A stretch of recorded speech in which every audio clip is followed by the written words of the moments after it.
I'm a 27-year-old woman and I have a younger sister who's 25. Growing up, we were close, but there was always this weird edge to our relationship, a mix of love and constant, low-key competition. She's always been the quirky one in the family, and I've been the responsible one. That dynamic bled into everything we did, even our family's over-the-top birthday traditions. Let me explain, in our house, birthdays were a big deal. Everyone went all out with gifts, thoughtful, extravagant, you name it. It was almost like an unspoken contest to see who could give the most impressive present. Except for my sister. Her gifts to me were always underwhelming. And not in a she's struggling financially kind of way. They were more like the kind of thing you'd grab from a dollar store clearance bin 5 minutes before the party started. She called it her quirky humor, and everyone else just laughed it off. I didn't. It wasn't like I was expecting diamonds or anything, but I always put effort into her gifts. One year, I saved up to get her a custom necklace with her favorite gemstone. It set me back around $200. Meanwhile, she gave me a $3 coffee mug with, "I'd agree with you, but then we'd both be wrong" scrawled on it. Another time, I got her this limited edition art print she'd been raving about, and she gave me a pack of mismatched socks. It wasn't even about the money, it was the lack of thought. Every time I smiled and said thank you, but inside it was starting to sting. My parents always had an excuse for her. "She's just artistic, honey," or "that's just her way of showing love." I heard those lines so many times, I could practically recite them in my sleep. The truth was, she wasn't quirky. She just didn't care enough to try. And maybe that would have been fine if she wasn't so specific about the things she wanted for herself. There's this designer handbag she's obsessed with. It's $2,000, way out of reach for most people, but she talks about it like it's her life's goal. She posts about it all the time, saves photos of it to her Pinterest boards, and even told me once that she was manifesting it. She'd say she was saving up for it, but then she'd blow her money on other stuff, concert tickets, new clothes, and gadgets she didn't need. It was like this weird running joke in our family. "Oh, that's the bag she'll never buy." This year, things changed for me. I got a huge bonus at work, a reward for months of late nights and stress. For the first time in a long time, I had money to splurge, so I decided to treat myself. I went to the mall, wandered into the fancy stores I usually avoided, and there it was, her bag. The same one she's been dreaming about. I wasn't even planning to buy it, but something about it felt right, like a way to celebrate my hard work and finally put myself first. So I bought it. It was an impulsive decision, but the moment I walked out with that bag, I felt this weird mix of triumph and guilt. I kept telling myself it wasn't about her. I didn't buy it to spite her. I bought it because I wanted it. Still, I couldn't shake the thought of how she'd react if she found out. Fast forward to my birthday. My sister shows up late, as usual, and hands me her gift, a second-hand keychain. The latch was broken. She didn't even try to hide it. She laughed and said, "It reminded me of you." I didn't laugh back. I just thanked her, set it aside, and moved on with the party. But something inside me snapped. All those years of being brushed off and made to feel like I didn't matter. It was too much. The next day, I posted a picture of the bag on Instagram. Nothing dramatic, just a casual shot of me holding it with a caption about treating myself. But I tagged her in the photo, just subtle enough to make her notice. It didn't take long. Within minutes, I got a text. "Why do you have my dream bag?" That's when everything started to spiral. Update 1. The moment the text popped up on my phone, "Why do you have my dream bag?" I knew my sister wasn't just annoyed. She was livid. Before I could even think about replying, my phone started ringing. It was her. I picked up, and she didn't even give me time to say hello. Her voice was sharp, and she jumped straight into it. She wanted to know what my problem was, why I would do something so hurtful, and how I could have the audacity to buy her dream bag. I kept my voice calm and steady. I told her it wasn't about her. I bought the bag for myself because I liked it and wanted to treat myself. But that explanation didn't sit well with her. She accused me of being selfish, rubbing it in her face, and stealing something she'd been talking about for years. I reminded her that I didn't owe her anything and that she'd had plenty of time to buy it herself. The call ended abruptly, but that wasn't the end of it. Within an hour, my parents were on the phone. They had heard all about the bag situation from my sister, and they weren't happy. My mom's tone was almost apologetic at first, but it didn't take long for the guilt tripping to start. She said it looked bad for me to buy something my sister had always wanted, especially since I knew how much she cared about it. My dad chimed in, saying it wouldn't hurt to let her have it as a kind gesture. I stood my ground. I told them about all the cheap, thoughtless gifts she had given me over the years, and how I'd never complained or made a big deal out of it. I pointed out how I had always gone out of my way to give her meaningful, expensive gifts, and she had never once put in the same effort for me. Their response? That's just how she is. I felt my frustration rising but stayed calm. I explained that the bag wasn't about her. It was something I bought for myself with my own money, and I didn't owe her any explanations. My parents didn't like that answer. They told me I was being stubborn and petty, and that family relationships were more important than material things. Things only escalated from there. My sister started posting about it on Instagram. She didn't name me directly, but it was obvious who she was talking about. One post had a picture of the bag with the caption,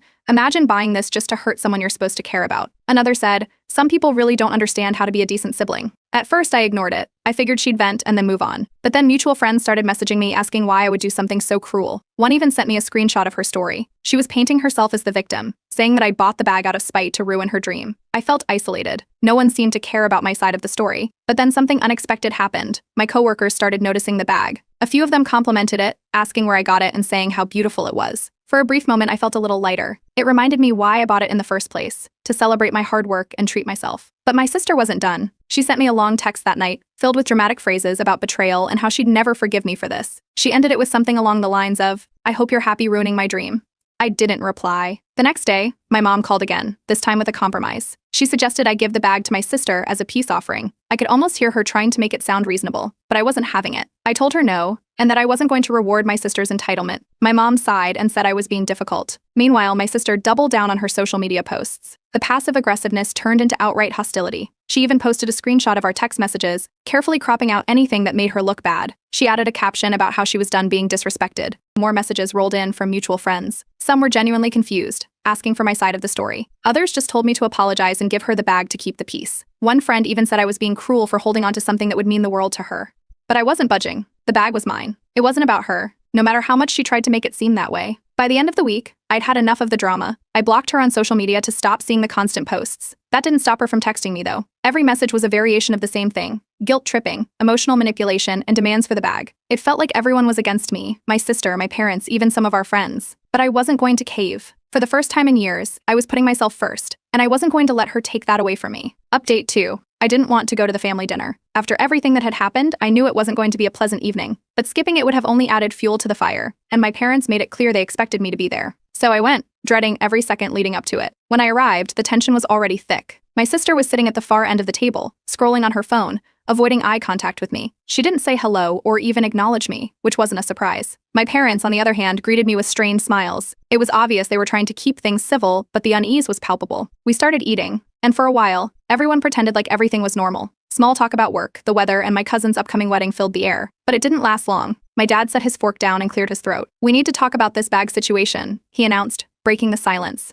I looked up, but my sister kept her head down, stabbing at her salad. My mom gave me a pleading look, as if I was the one who needed to make this right. I calmly explained, again, that it was my purchase, my money, and my decision. I didn't see why it required anyone else's approval. That's when my sister finally spoke up. Her voice cracked and she burst into tears. She said she'd always felt overshadowed by me, that I'd taken something she'd dreamed about for years just to make her feel small. She accused me of flaunting my financial success to rub her struggles in her face. She didn't hold back, listing every perceived slight I'd ever committed against her, all tied back to this one designer bag. I waited for her to finish before pointing out the facts. She'd had plenty of time to save up for the bag if it was so important to her, but instead she'd spent her money on other things: trendy clothes, concert tickets, expensive dinners with friends.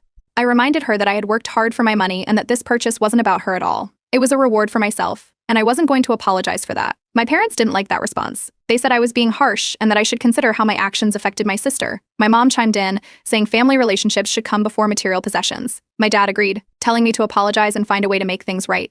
That's when I asked a question I'd been holding back for years. I asked if they had ever pressured my sister to reciprocate my thoughtful birthday gifts. I brought up the necklace, the art print, and countless other times I'd gone out of my way to make her feel special, only to receive dollar store trinkets and secondhand keychains in return. My mom shifted uncomfortably, saying it was different because my sister was younger and not as financially stable. My dad added that she had a more artistic way of expressing herself, as if that excused everything.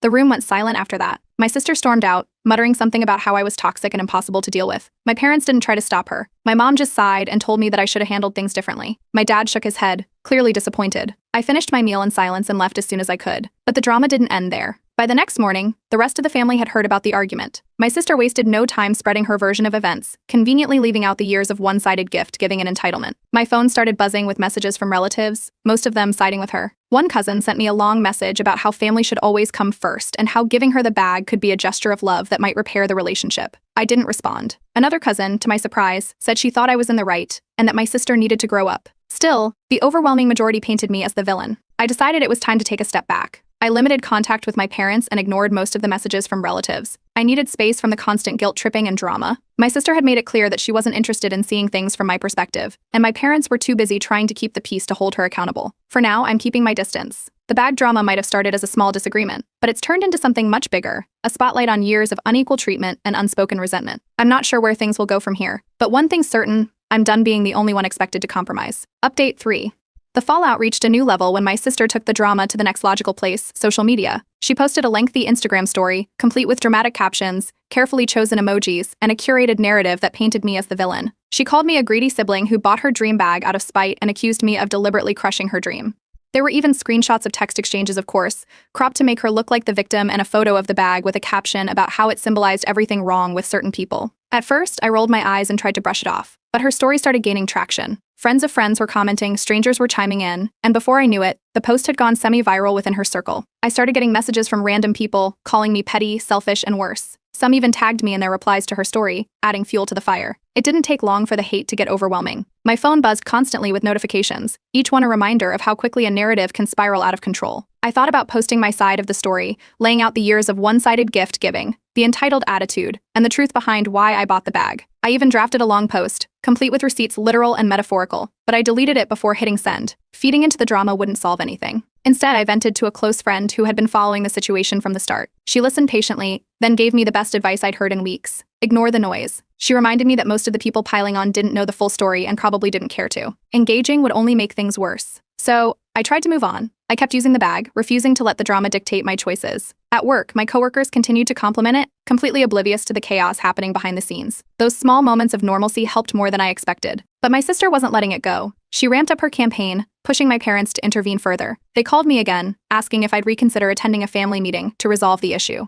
I declined, telling them I was done explaining myself. My mom sighed, saying my refusal was only making things harder for everyone. My dad suggested I just let her have the bag to put an end to the fighting. I firmly said no and ended the call. That's when my sister tried a new tactic. She started sending me long, emotional messages about how the bag reminded her of everything she's ever failed at. She painted it as a symbol of all the times she'd come up short and how it crushed her to see me with it. I didn't respond. I deleted each message as soon as it came in, refusing to engage. A mutual friend reached out, trying to mediate. She suggested my sister save up for the bag herself instead of expecting me to hand it over. When the friend relayed this suggestion, my sister's response was predictable. She claimed she couldn't afford it and deserved the bag as compensation for the emotional harm I'd caused her. The friend admitted she was frustrated with my sister's entitlement but said there wasn't much else she could do to mediate. Surprisingly, a few mutual friends started quietly expressing support for me. One sent me a private message saying she'd seen through my sister's posts and thought the whole thing was ridiculous. Another told me she'd been on the receiving end of my sister's selfishness before and wasn't surprised by her behavior. Those messages didn't erase the public hate I'd received, but they helped me feel less isolated. After yet another passive-aggressive social media post from my sister, I decided enough was enough. I blocked her on all platforms. It felt like a necessary step to protect my peace, even if it would probably escalate things further.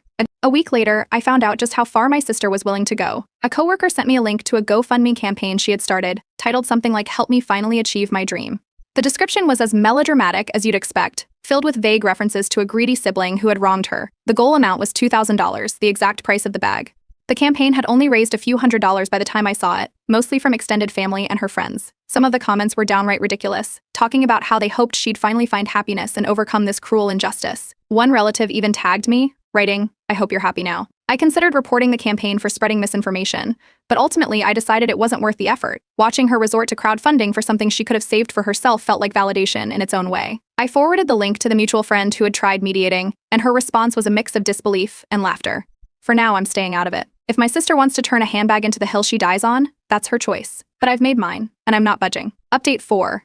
The GoFundMe was gaining traction, though not in the way my sister probably hoped. By the time I checked again, it had raised about $400. Most of the contributions were from our extended family, with supportive comments like, "Keep chasing your dreams," and "We believe in you." It was both ridiculous and exhausting to watch. One of my coworkers sent me the link, asking if it was real. They'd stumbled across it through a friend of a friend and recognized my sister's name. The campaign's description was carefully worded, but anyone who knew the story could tell who it was about. It painted me as a privileged sibling who'd taken her dream away out of spite, though she never mentioned me by name. I wasn't sure whether to laugh or scream. On one hand, it was almost comical how far she was taking this. On the other, seeing her twist the narrative to get sympathy and money was infuriating. I considered reporting the campaign, but I decided against it. Drawing more attention to it wasn't worth it. Then, out of nowhere, my sister sent me a message. After all the blocking and ignoring, she found a way to contact me. She asked me to promote her GoFundMe on my social media to help her reach her goal. I didn't even bother responding. The sheer entitlement was beyond anything I'd seen from her before. My refusal to engage set off another wave of family drama. My parents called, asking why I couldn't just help her out. They argued that it wasn't a big deal to share the link, especially since she clearly cared so much about the bag. I told them I was done entertaining the topic. If they wanted to support her, that was their choice, but I wasn't going to be part of it. Not long after, I received a surprising message from a distant relative. They apologized for contributing to the GoFundMe and said they'd realized they were enabling my sister's behavior. They admitted that my sister had a history of making herself out to be a victim, and that this situation had finally made them see it. It was a small win, but it felt significant. Despite her best efforts, the GoFundMe didn't take off the way my sister probably expected. After 2 weeks, it stalled out at just under $600. Family members who had contributed stopped sharing the link, and strangers lost interest. She deleted the campaign quietly, without fanfare or explanation. With the GoFundMe behind us, I noticed a shift in the family dynamics. Some relatives who had been firmly on my sister's side started questioning her actions. A few reached out to me saying they hadn't realized how one-sided the situation was. My parents, however, were still firmly in her corner. They insisted that we needed to resolve things as a family and suggested therapy. I refused. I wasn't interested in sitting through sessions where I'd be painted as the bad guy for standing up for myself. My sister, predictably, doubled down. She told anyone who would listen that I'd ruined her life. According to her, the bag was more than just an accessory. It was a symbol of everything she'd ever wanted but couldn't have. She claimed I'd taken it away just to spite her, and now she'd never recover. Most of the family had stopped engaging by this point, but a few still gave her the validation she was looking for. Eventually, my sister stopped speaking to me altogether. At first, I expected her to come back with another angle, maybe an apology laced with guilt tripping, but nothing came. The silence was surprising, but more than that, it was peaceful. For the first time in weeks, I didn't have to deal with her constant messages, her passive-aggressive social media posts, or her drama. Without the noise, I had time to reflect on everything that had happened. The drama over the bag had been exhausting, but it also brought a lot of things to light. My sister's entitlement, my parents' enabling, and the unbalanced family dynamics. It was all out in the open now. And for the first time, I felt like I'd finally stood my ground. I kept using the bag, now more than ever. It wasn't just a purchase anymore. It was a reminder that I didn't have to put up with years of one-sided effort and guilt tripping. I could prioritize myself without feeling like I owed anyone an explanation. With my sister out of the picture, things started to settle down. I still had a strained relationship with my parents, but I kept my distance and didn't entertain any more conversations about the bag. Most of the extended family moved on, and the few who hadn't were easy enough to ignore. For the first time in weeks, I felt like the drama was finally behind me. My sister may have tried to turn a handbag into a symbol of her victimhood, but in the end, it had become something much more important to me, a symbol of boundaries and self-respect. Update 5. Months passed, and the drama over the bag seemed to fade into the background. My sister and I weren't speaking, which, honestly, was a relief. I had no plans to reach out, and I assumed she'd moved on to the next thing to obsess over. That's why it caught me off guard when she suddenly reached out, claiming she was ready to forgive me. The message was long, filled with her usual dramatic flair. She wrote about how much pain the situation had caused her, and how she was ready to put it behind us. For my sake, of course. The irony of it all wasn't lost on me. I didn't respond. I didn't block her either. I just let it sit there, unanswered, a reminder of how far I'd come in, not letting her manipulate me. After that, I started hearing bits and pieces through mutual friends and family. Apparently, she'd decided to start saving for the bag herself. She'd finally realized that no amount of guilt tripping or social media theatrics was going to make me hand it over. It was about time, honestly. For years, she'd relied on others to give her what she wanted, and this was the first time I'd seen her actually work towards something. Not long after, I saw a photo of her on Instagram. She was holding a knockoff version of the bag, posing like she'd just walked out of a high-end boutique. She didn't tag the brand or make any comments about it being a replica, but it was obvious to anyone who knew what to look for. I didn't comment or react. There was no point. Still, it was telling. Even in trying to prove a point, she couldn't let go of appearances. Meanwhile, the rest of the family seemed to be making an effort to smooth things over. A few relatives who had initially sided with her started reaching out, hinting that they realized the whole feud was unnecessary. It wasn't an apology exactly, but it felt like an olive branch. At family gatherings, they stopped bringing up the bag altogether, which was a welcome change. My parents, however, were a different story. One night, my mom called and admitted they might have handled the situation poorly. She said they'd been trying to keep the peace and hadn't realized how much they were enabling my sister's behavior.